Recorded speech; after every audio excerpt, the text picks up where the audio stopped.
Ships, man's oldest form of transport. Ships make all men neighbors.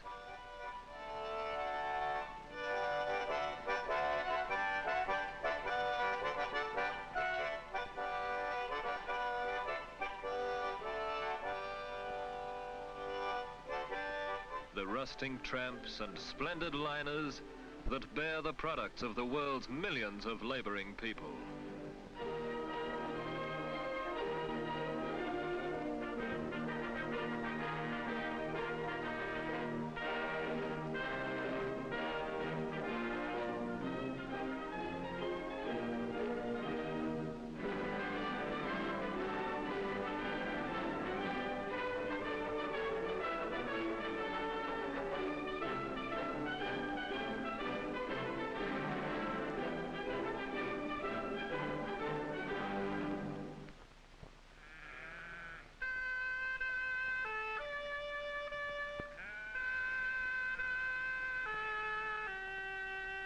Australia is largely dependent on the export of her fine wool, and the ships which bear it, the men who sail them,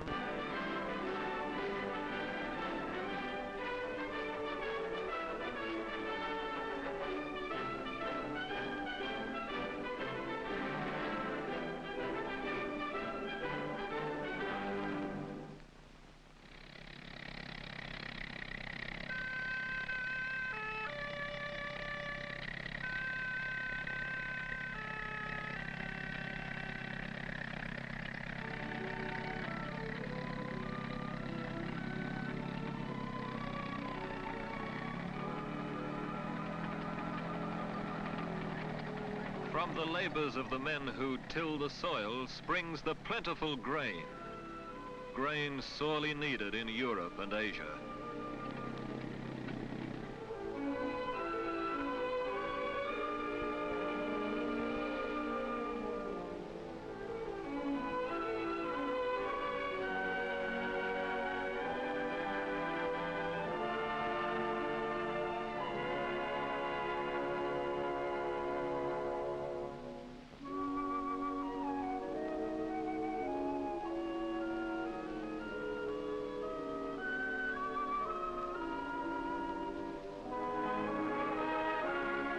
From the wheat fields of the inland to the seaboard granaries, then down to the waiting ships, where the watersiders work to turn the ships around.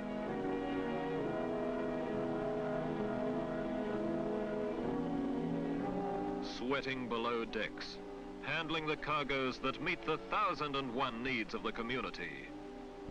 Dusty cargoes, damaging to the lungs.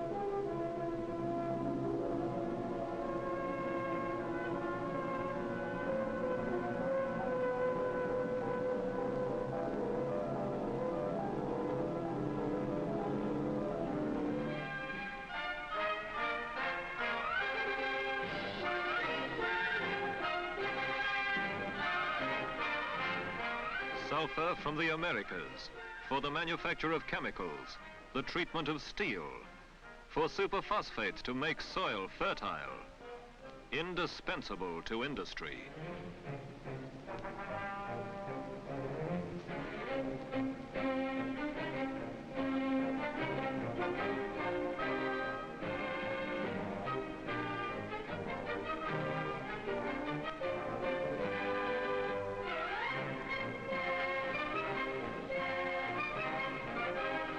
Acrid sulfur that burns the eyes.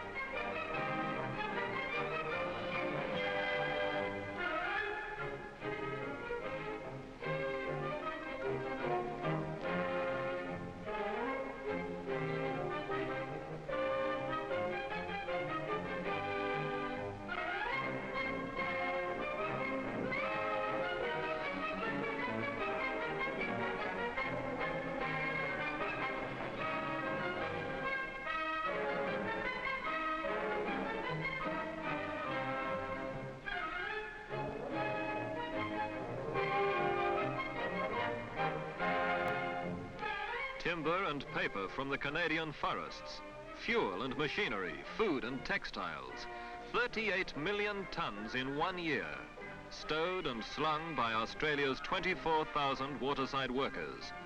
This huge volume of cargo, an increase of 10 million tons in 5 years, handled at a rate that compares favorably with any other country.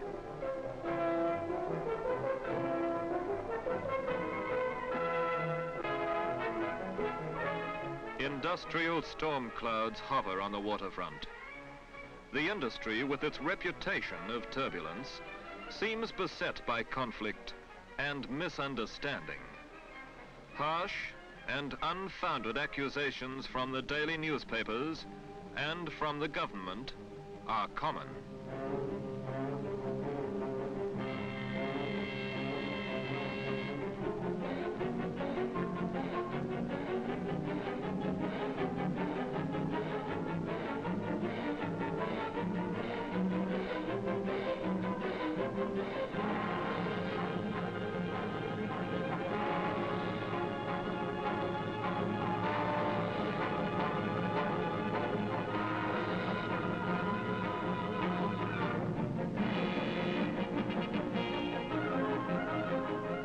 Shipping interests, always well represented in Parliament, have influenced governments to pass legislation regarded by watersiders as repressive. Legislation which threatens to deprive them of hard-won conditions.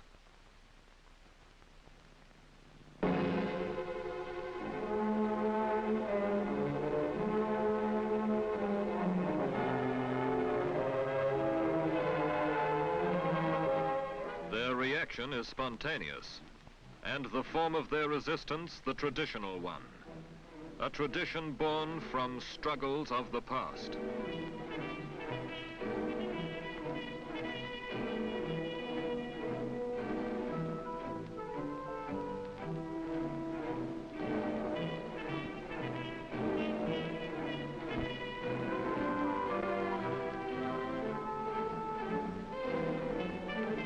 Rank-and-file discussion, rank-and-file decision.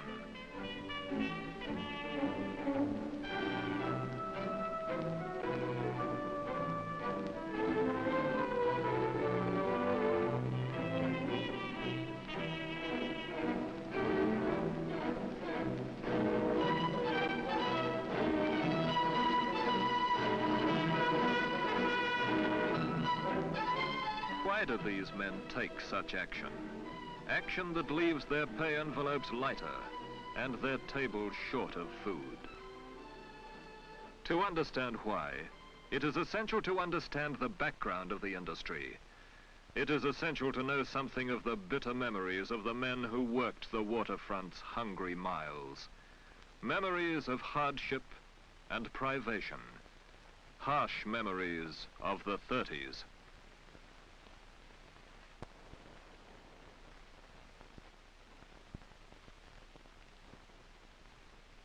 In those days of wide unemployment, thousands of men on the waterfront battling to make an uncertain living were at the mercy of the ship owner.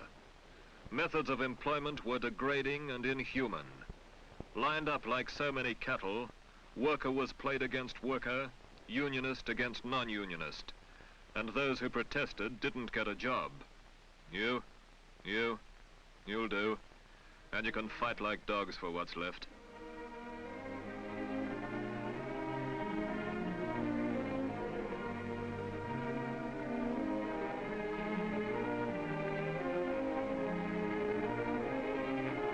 To keep themselves and their families from slow starvation on dole rations, men were forced to break conditions. Heavy and primitive gear, excessive hours of work often as long as 24 hours straight. Work in all weather and conditions, no protective clothing, led to strain and injury many would bear for the rest of their lives.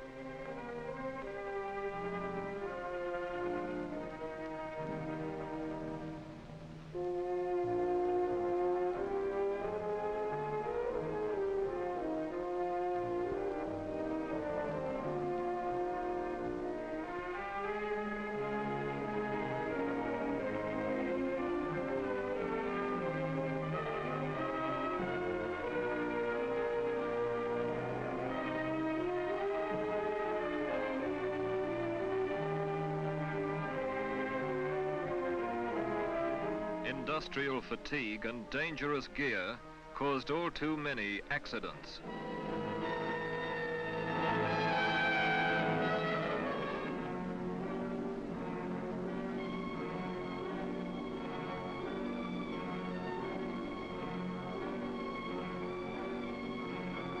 But the job went on. Men were easy to replace.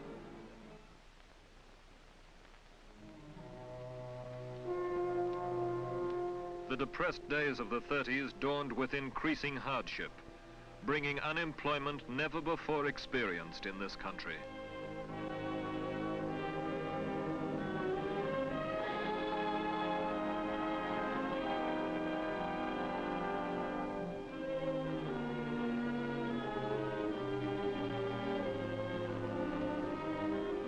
Every morning, more and more workers joined the waiting groups at the factory gates, hoping for the infrequent job. And more were thrown upon their own resources to earn a few shillings as best they may.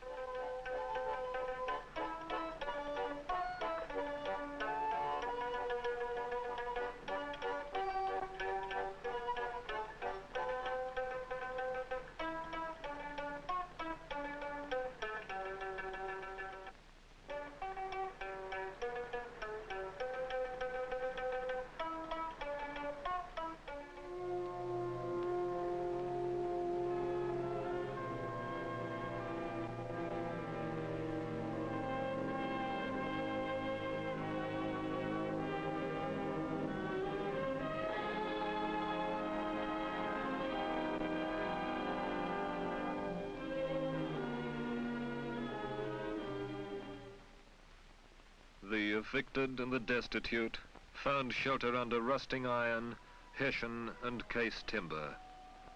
Women folk struggled to keep their families together, preparing meager meals in kerosene tins.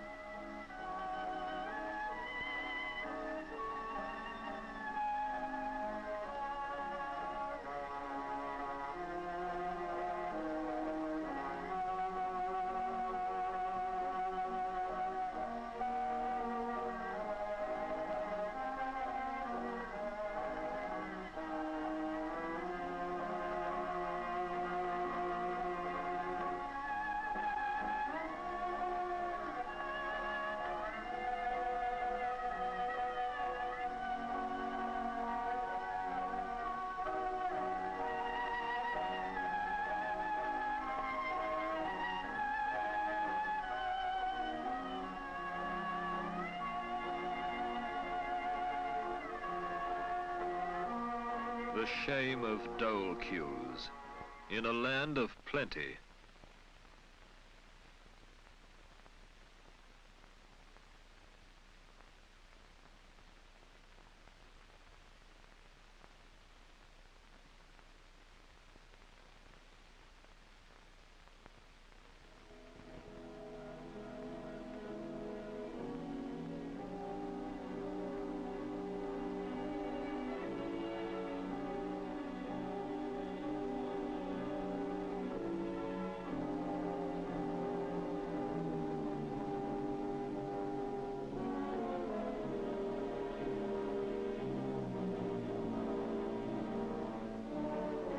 Men walked the waterfront day and night, living on the infrequent job and the dole ration.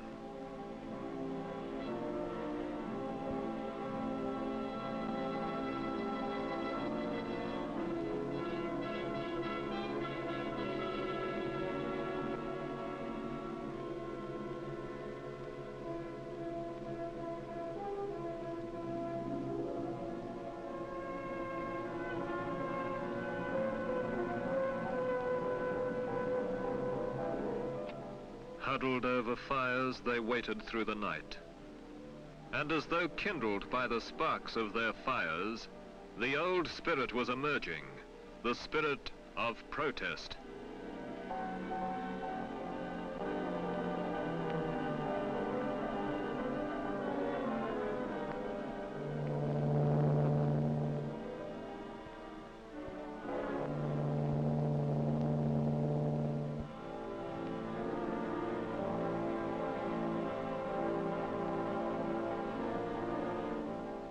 But to have the courage of one's convictions often meant the difference between eating and not eating.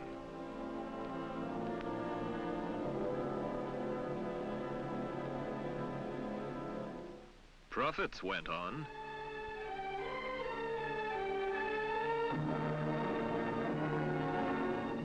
The big overseas shipping lines still counted their profits in millions.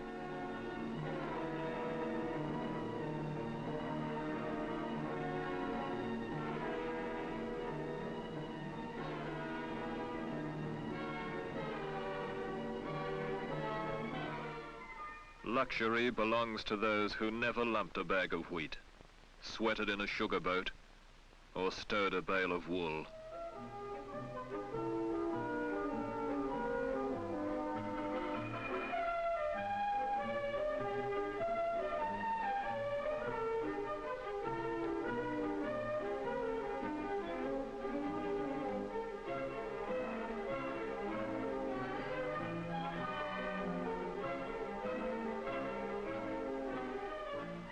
In the world, you will find human crabs that eat their kind, glutted crabs that devour all that falls within their power, crawling in gangs around these capes, poisonous, bloated, crab-like shapes.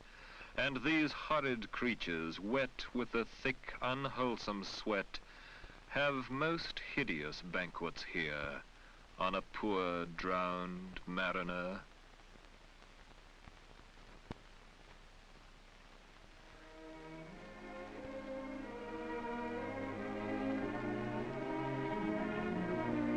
Waterside workers, with thousands of other jobless men, protested against the injustice of great wealth on one hand and poverty on the other in the bitter unemployed demonstrations of the 30s.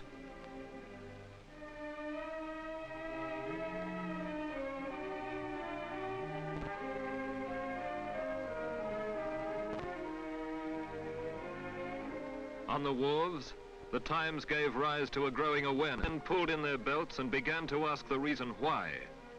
For the many who suffered in silence, there emerged a band of workers who would not remain quiet, who refused to accept injustice. Through this misery was rising a new force, the men who would carry on the great militant labor tradition of Australia and give it direction and impetus never known before. But to do it, they had to fight not only the ship owners, but the ship owners' friends in Parliament.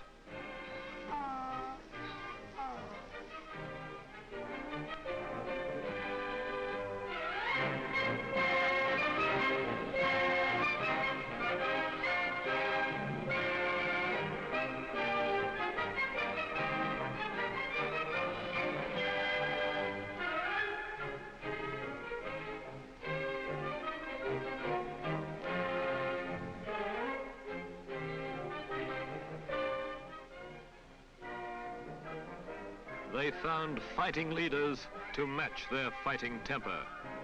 They forced improvements, but only at the cost of many a bitter and bloody struggle.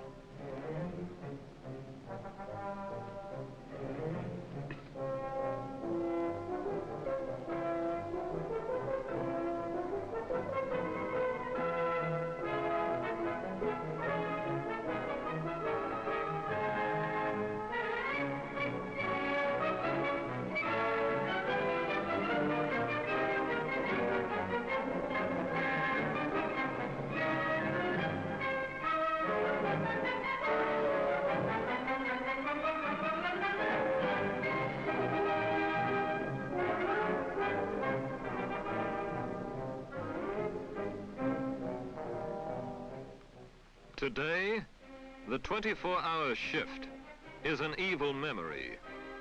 Victimization of the bull days no longer affronts the dignity of maritime unionists. A roster system of employment gained by the union ensures an equal share in the work available for all members.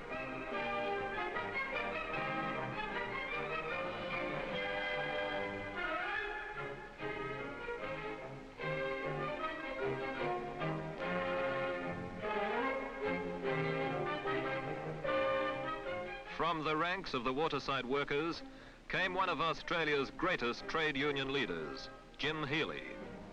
Under Healy's leadership, it's the rank and file who make the decisions and make the union policy.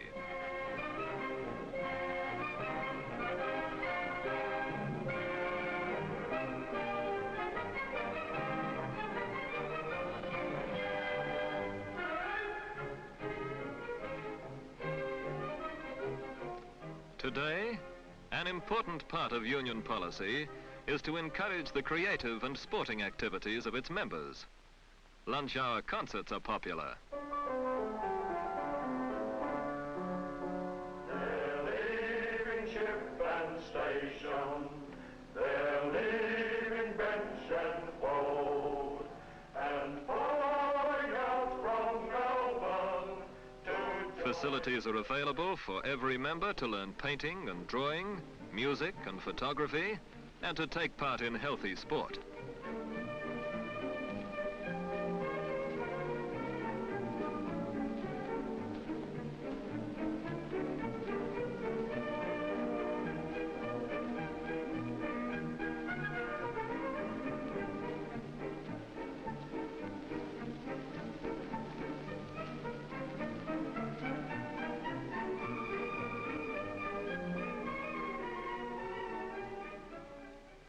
And what of the industry today?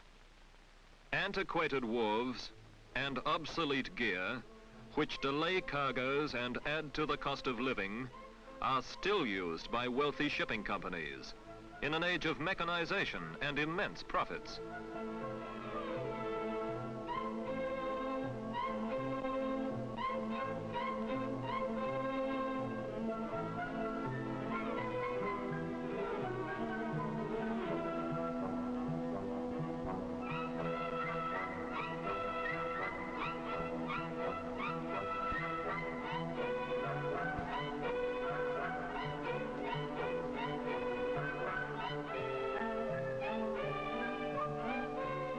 Congestion is serious on wharves designed for the sailing ships of 80 years ago.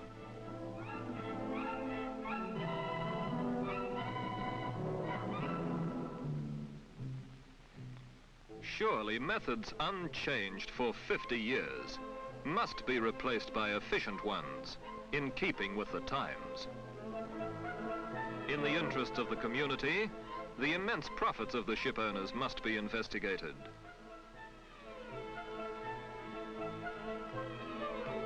Men broken and aged in the industry deserve to be pensioned, and so-called amenities must be raised to a reasonable standard. Surely this is the decent and sensible approach.